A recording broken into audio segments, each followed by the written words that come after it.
الحمد لله الحمد لله وكفى وسلام على عباده الذين اصطفى خصوصا على سيد الرسل وخاتم الأنبياء وعلى آله وأصحابه الأتقياء الأزكياء. أما بعد فأعوذ بالله من الشيطان الرجيم. بسم الله الرحمن الرحيم. هم الذين يقولون لا تنفقوا على من عند رسول الله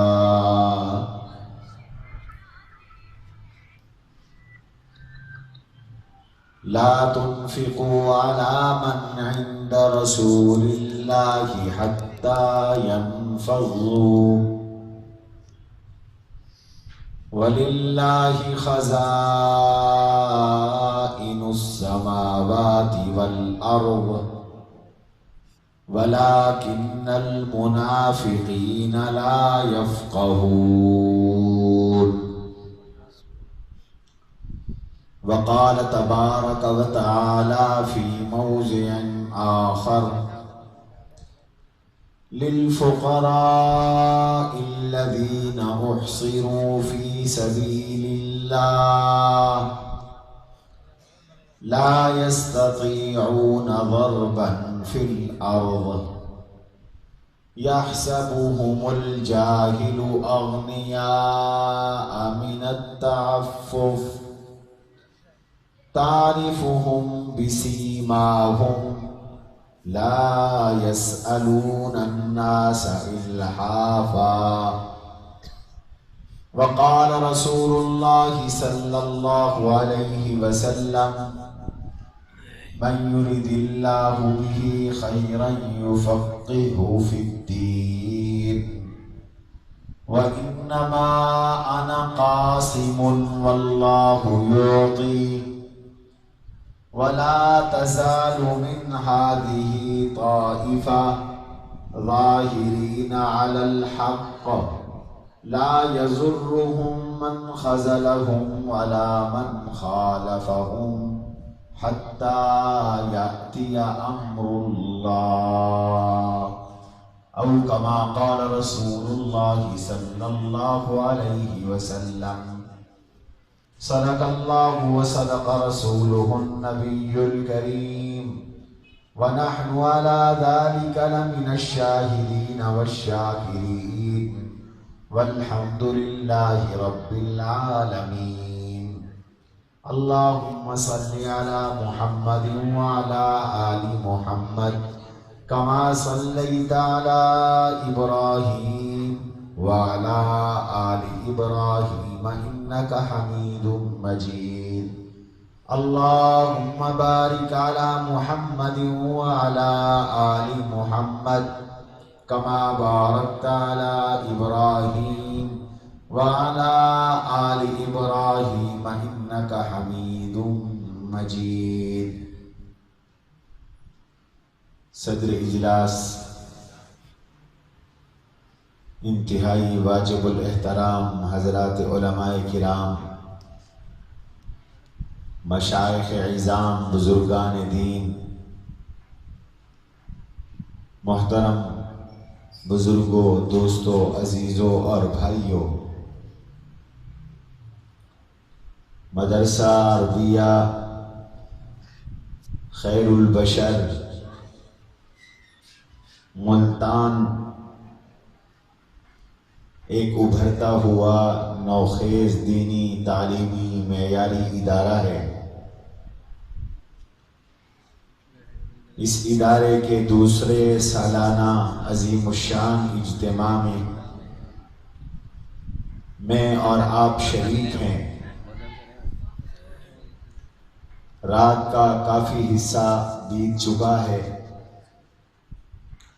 آپ حضرات نے بھی صبح کام کاج نمٹانے ہیں اور ہم بھی مصروف لوگ ہیں، کچھ صحت کے بھی تقاضے ہیں، اس لیے میں کوئی زیادہ طویل گفتگو کر کے آپ حضرات کو امتحان اور اپنے آپ کو مشقت میں نہیں ڈالنا چاہوں گا۔ چند ضروری معروضات عرض کر کے اجازت چاہتا ہوں۔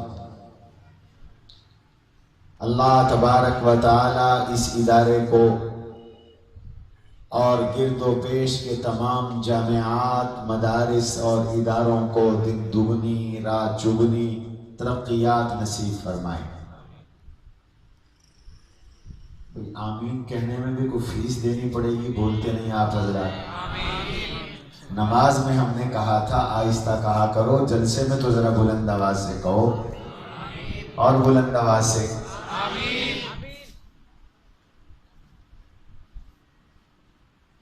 اللہ تبارک و تعالی نے دو طرح کی چیزیں پیدا فرمائی ہیں۔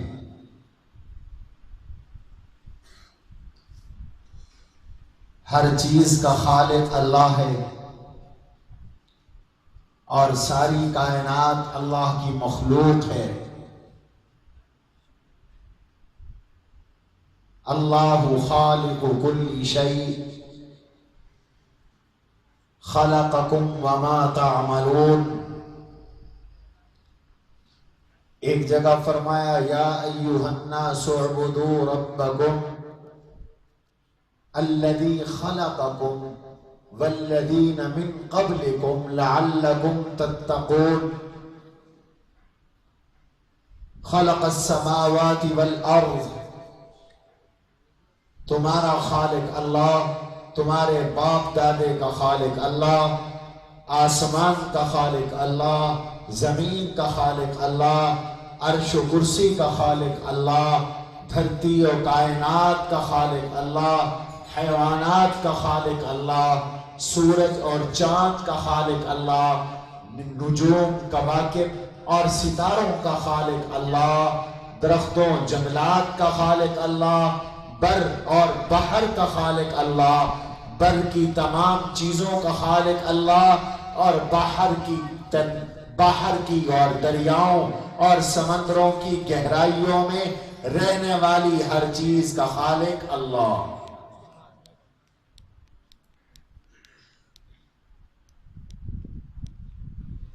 جنہوں نے جانا ہے ایک دفعہ چلے جاؤ، اور جنہوں نے بیٹھنا ہے آرام سے بیٹھو۔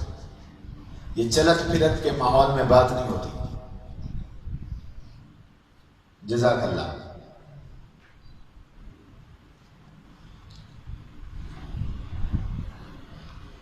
مخلوق ساری اللہ کی۔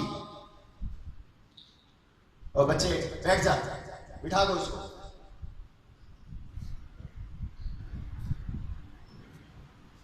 ساری چیزیں اللہ کی پیدا کی ہوئی ہیں، لیکن اللہ تعالی نے دو طرح کی چیزیں پیدا کی، مخلوق دو طرح کی اللہ نے پیدا فرمائی۔ کچھ چیزیں ایسی ہیں جن کی تخلیق کا طریقہ مقرر کیا اور اسباب کے تحت ان کو پیدا کیا، ما تحت الاسباب پیدا فرمایا۔ جیسے ہم انسان ہیں، ہم پیدا ہوئے تو ایک سبب بنا، پھر پیدا ہوئے۔ آدم علیہ السلام کو اللہ نے پیدا کیا ما فوق الاسباب، حضرت حوا کو پیدا کیا ما فوق الاسباب، اور پھر ان کی اولادیں پیدا ہوئی اسباب کے درجے میں۔ ایک مرد ایک عورت کا نکاح ہوا، شادی ہوئی، اللہ نے اولاد عطا فرما دی۔ مخلوق اللہ کی ہے، لیکن اسباب کے تحت یہ مخلوق پیدا ہو رہی ہے۔ دنیا کے اندر جانور اللہ کی مخلوق ہیں لیکن اسباب کے تحت ہیں. اللہ نے اسباب کے تحت ان مخلوقات کو پیدا کیا. اللہ نے اسباب کے تحت اور اسباب کے ذریعے جانوروں کو پیدا کیا. البتہ اللہ نے حضرت صالح علیہ السلام کی اونٹنی کو ما فوق الاسباب پیدا کیا. وہاں کوئی سبب نہیں. اس لیے کہتے ہیں کہ دنیا میں چند چیزیں ایسی ہیں جن کا باپ کوئی نہیں, جن کی ماں کوئی نہیں. حضرت آدم کا ابا کوئی نہیں, اماں کوئی نہیں. صالح علیہ السلام کی اونٹنی کا ابا کوئی نہیں, صالح علیہ السلام کی اونٹنی کی امی کوئی نہیں, والدہ کوئی نہیں, ماں کوئی نہیں. اللہ نے حضرت اسماعیل علیہ السلام کا دمبا پیدا کیا, والد کوئی نہیں, اس کی ماں کوئی نہیں. اللہ نے حضرت حوا کو پیدا کیا, باپ کوئی نہیں, ماں کوئی نہیں. باقی جتنے جانور ہیں اسباب کے تحت ہیں, جتنے انسان ہیں اسباب کے تحت پیدا ہوئے, جتنے پرندے ہیں اسباب کے تحت پیدا ہوئے. یہ مسجد بنی اسباب کے تحت بنی. کسی نے زمین دی, کسی نے پیسہ لگایا, کسی نے اینٹ خریدی, کسی نے یہ اینٹ لگائی, کسی نے سیمنٹ لگائی, کسی نے سریا ڈیزائن کیا, کسی نے شٹرنگ کی, کسی نے سریا باندھا, کسی نے بھرائی کی, کسی نے لپائی کی, اور کسی نے اس کی فنشنگ کی, اس کو خوبصورت بنایا. بلڈنگ بن گئی, مسجد بن گئی, مدرسہ بن گیا, گھر بن گیا, پلازا بن گیا, اور بلڈنگ اور تمام عمارتیں بن گئی. یہ تمام مخلوقیں اللہ نے پیدا کی ہیں, رب کی مخلوقیں, لیکن ان کی تخلیق میں اسباب کا دخل ہے. میری بات آپ کو سمجھ میں آ رہی ہے؟ یہ سب چیزیں اسباب کے دخل سے بنی ہیں. اور کچھ چیزیں ایسی ہیں جو اللہ نے ما فوق الاسباب بنائی, ان کی تخلیق ہوئی اور ان میں اسباب کا کوئی دخل نہیں, انسان کا کوئی دخل نہیں, مخلوق کا ان کی پیدائش میں کوئی دخل نہیں. میری اور آپ کی تخلیق میں مخلوق کا دخل ہے. ان چیزوں کی تخلیق میں مخلوق کا دخل ہے. میں جس کرسی پہ بیٹھا ہوں, جس سٹیج پہ بیٹھا ہوں, اس کی بناوٹ میں مخلوق کا عمل دخل ہے. یہ کسی بڑھائی نے بنائی ہے, کسی نے اس میں فوم لگایا, کسی نے اس کی کوشش کی. یہ سپیکر کسی مشینری میں بنا, کسی انجینئر نے بنایا, کسی مستری نے اس کو بنایا, کہیں سے لوہا لیا. مخلوق کا عمل دخل ہے, انسان کا عمل دخل ہے, مشین کا عمل دخل ہے, اسباب کا عمل دخل ہے. لیکن کچھ چیزیں اللہ نے ایسی بھی پیدا کر دی جن میں اسباب کا کوئی عمل دخل نہیں, انسان کا کوئی دخل نہیں, مخلوق کا کوئی دخل نہیں. ما فوق الاسباب اللہ نے پیدا کی ہے, اور اللہ نے ان کو پیدا کر کے دنیا کو عطا کر دی ہے. برسہا برس, ہزارہا سال گزر گئے, اللہ کی وہ مخلوق پیدا ہو گئی, موجود ہے, موجود رہے گی. جب تک رب چاہے گا وہ دنیا میں رہیں گی. اللہ نے ان کو پیدا کیا ہے بغیر اسباب کے دخل کے, بغیر بشر کے دخل کے, بغیر انسان کے دخل کے اللہ نے ان چیزوں کو پیدا کیا. سورج کس کی مخلوق ہے؟ بتاؤ, کس کی مخلوق ہے؟ اللہ کی. سورج اللہ نے بنایا, اس میں کسی کا سبب, اس میں کسی کے کسی سبب کا دخل ہے؟ بتائے نا.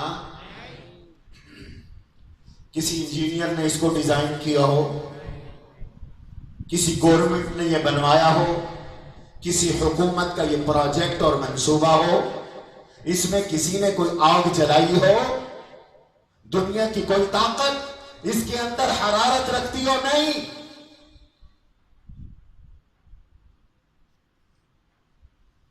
اللہ نے سورج پیدا کیا, اللہ نے چاند پیدا کیا, اللہ نے آسمان پیدا کیا, اللہ نے زمین کو پیدا کیا. اللہ خلق السماوات، اللہ نے آسمان کو پیدا کیا بغیر عمد ترونہا، بغیر ستونوں کے پیدا کیا، بغیر پلر کے پیدا کیا، بغیر سہارے کے پیدا کیا، بغیر کسی سپورٹ کے پیدا کیا۔ اتنا بڑا آسمان، اتنی بڑی چھت، کوئی سپورٹ نہیں، کوئی پلر نہیں، کوئی ستون نہیں۔ آج بڑی سے بڑی چھت کیوں نہ ہو، کالم بناتے ہو، جتنا فاصلہ ہوتا ہے اتنے مضبوط کالم، اتنا بڑا سریہ، اتنی زیادہ کنکریٹ، اتنی زیادہ سیمنٹ میرے رب نے لکھوک مربع کلومیٹر میں سورج بنایا ہے۔ اتنی بڑی چھت ہے لیکن کہیں پر کوئی پلر نہیں، کہیں پر کوئی ستون نہیں، اور اتنا بڑا آسمان ٹھہرا ہوا ہے۔ هل ترى من فطور ثم ارجع البصر كرتين ينقلب اليك البصر خاسئا وهو حسير۔ کہیں آپ کو اس میں پھٹن نظر نہیں آئے گی، کریک پر نظر نہیں آئے گا، کہیں یہ آسمان پھٹا ہوا نظر نہیں آئے گا۔ نظر دوڑاؤ گے تو تھک ہار کر واپس آ جائے گی۔ اس کی رفعت، اس کی بلندی، اس کی عظمت، اس کی اونچائی، زمین سے اس کا فاصلہ اتنا زیادہ ہے کہ تمہاری آنکھ دیکھ نہیں سکتی، تمہاری دوربین دیکھ نہیں سکتی، تمہارے جہاز وہاں پہنچ نہیں سکتے، اور تمہاری ریل گاڑی اور تمہاری جدید ٹیکنالوجی وہاں تک پہنچ نہیں سکتی۔ اللہ نے آسمان کو ایسے بنایا اور سورج بنایا۔ وَسَخَّرَ الشَّمْسَ وَالْقَمَرَ، سورج بنایا ہے، آسمان بنا۔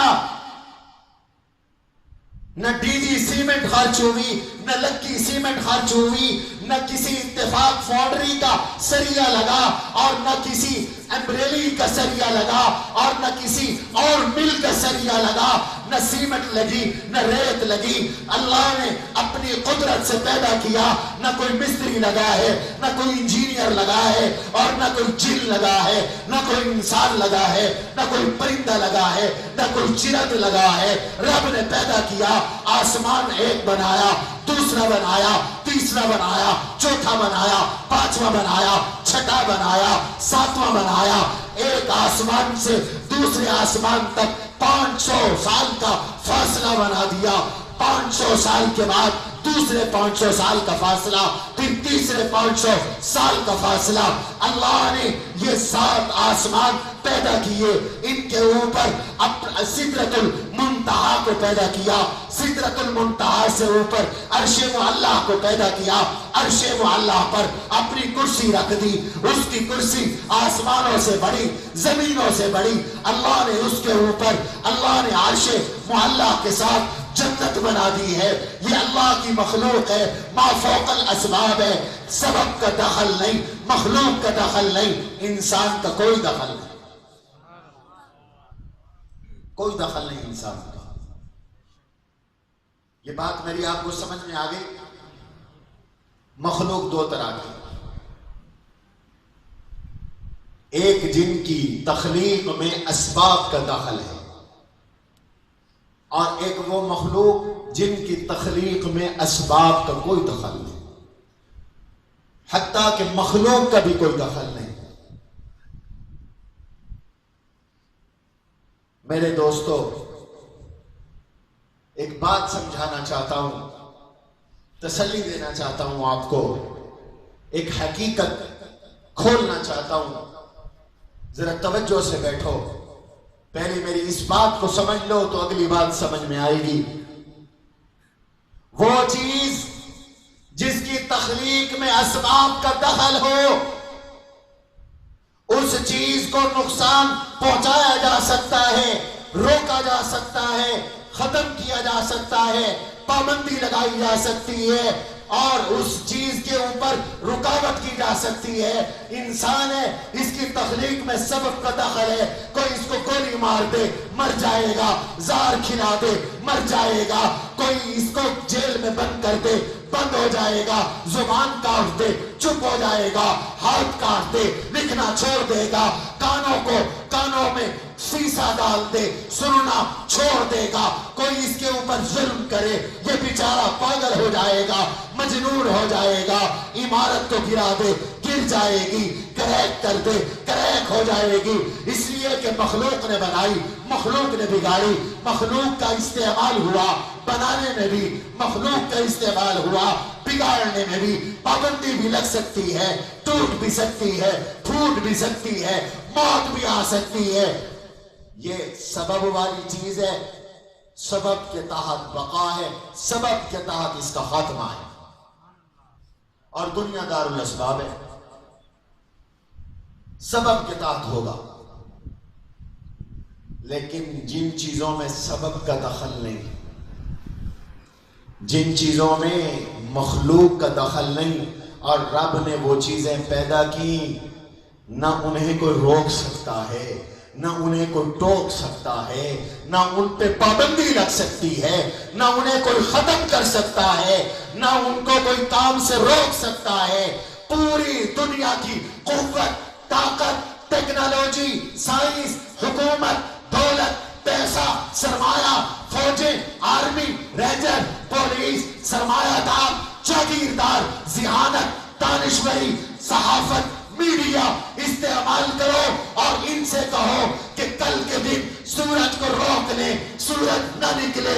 آج سورج کی حرارت دنیا کو نہیں چاہیے, گرمی کا سیزن آ چکا ہے, ہمیں دھوپ نہیں چاہیے. میں آپ سے پوچھتا ہوں ملتان کے لوگوں, مجھے بتاؤ کیا کوئی سورج کو نکلنے سے روک سکتا ہے؟ کوئی یہ چاہے, امریکہ یہ چاہے کہ ہمیں سورج کی روشنی نہیں چاہیے, سورج بین, سورج پہ پابندی, سورج رک جائے گا؟ بتاؤ, اس کی روشنی رک جائے گی, اس کی تمازت رک جائے گی؟ نہیں رکتی. جب سے یہ سورج بنا ہے قیامت کی صبح تک یہ سورج جل رہا ہے, جلتا رہے گا. والشمس تجری مستقر لها ذلك تقدیر العزیز العلیم. ذلك تقدیر العزیز ہے, ذلك تقدیر اوباما نہیں, ذلك تقدیر امریکہ نہیں, ذلك تقدیر برطانیہ نہیں, ذلك تقدیر العزیز العلیم. تقدیر العزیز العلیم. سورج کو ہم نے چلایا ہے, چل رہا ہے, اس کی منزلیں ہیں, اس کی مسافت ہے, یہ سفر کر رہا ہے.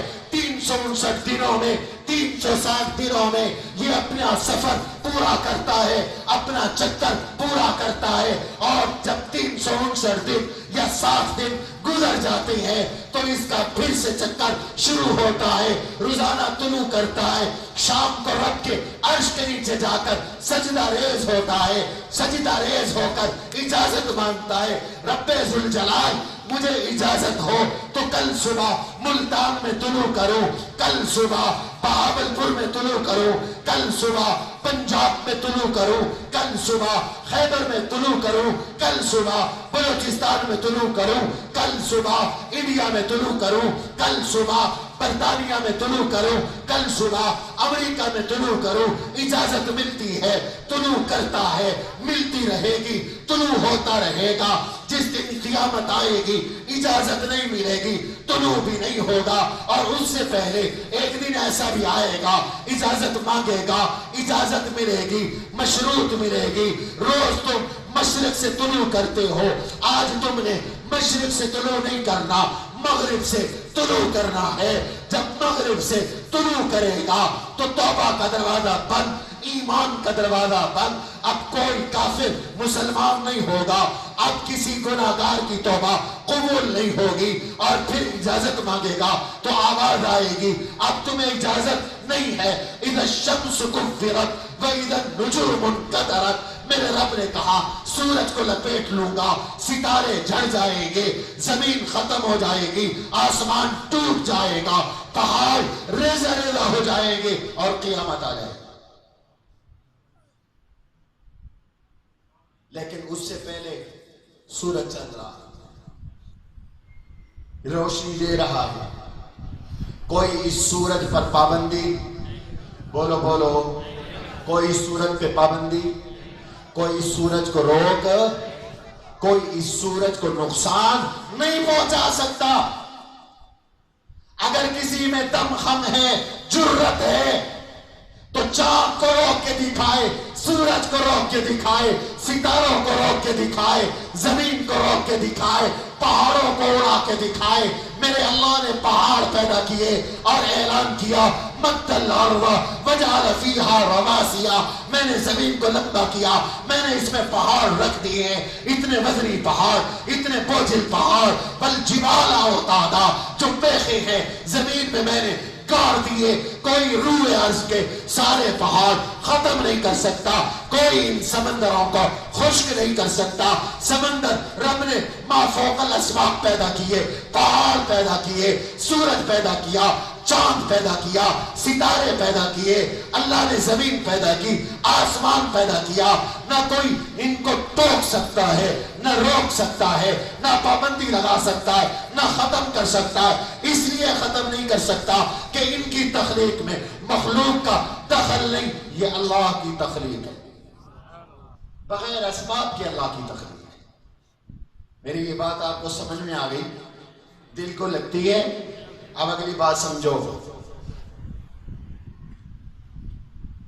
سورج ما فوق الاسباب آیا، چاند کی تخلیق میں انسان کا کوئی دخل نہیں، ستاروں کی تخلیق میں، پہاڑوں کی تخلیق میں، سمندروں کی تخلیق میں انسان کا کوئی دخل نہیں۔ تو ملتان کے دوستو، اس قرآن کے نزول میں بھی انسان کا کوئی دخل نہیں، قرآن کے نزول میں انسان کا کوئی دخل نہیں۔ وما ہوا قول البشر، یہ بشر کا کلام نہیں ہے۔ وما ہوا بقول شاعر، یہ شاعر کا کلام نہیں ہے۔ وما ہوا بقول کاہن، یہ کسی کاہن نجومی جادوگر کا کلام نہیں ہے، یہ رب کا کلام ہے، اللہ کا کلام ہے، اللہ کی کتاب ہے، کلام اللہ ہے، کتاب اللہ ہے۔ اے لوگوں، سورج اللہ کی مخلوق ہے، چاند اللہ کی مخلوق ہے، قرآن مخلوق بھی نہیں، قرآن تو خلق ہے، اللہ کا کلام ہے، اللہ کا حصہ ہے۔ جب سورج پر پابندی لگ نہیں سکتی، کوئی لگانا بھی چاہے ناکام ہے، قرآن پر بھی پابندی لگ نہیں سکتی، کوئی لگانا بھی چاہے ناکام ہے۔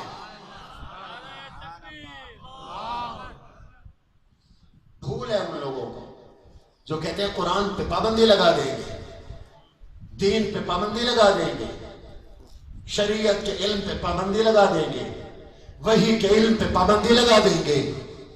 امریکہ، تم الٹے ہو جاؤ، تم سیدھے ہو جاؤ، تم مر جاؤ، تم مر کے پھر زندہ ہو جاؤ، تم سارا عالم کفر اکٹھے ہو جاؤ، تمہارے تیر، تلواریں، بم، فاسفورس اور تمہارے اسلحے صرف ہو جائے، تم ایک ایک مسلمان کو قتل کر ڈالو، مار ڈالو، قرآن والوں کو جلا ڈالو، میرا ایمان ہے، میرا عقیدہ ہے، تب بھی قرآن رہے گا، تب بھی تلاوت رہے گی، تب بھی دین رہے گا، تب بھی حدیث رہے گی، تب بھی سنت رہے گی، تب بھی رب کا نام رہے گا، تب بھی رب کا کلام رہے گا، تب بھی ذکر رہے گا، اس لیے کہ میرے رب کا اعلان ہے کہ یہ جب تک دنیا رہے گی دین بھی رہے گا۔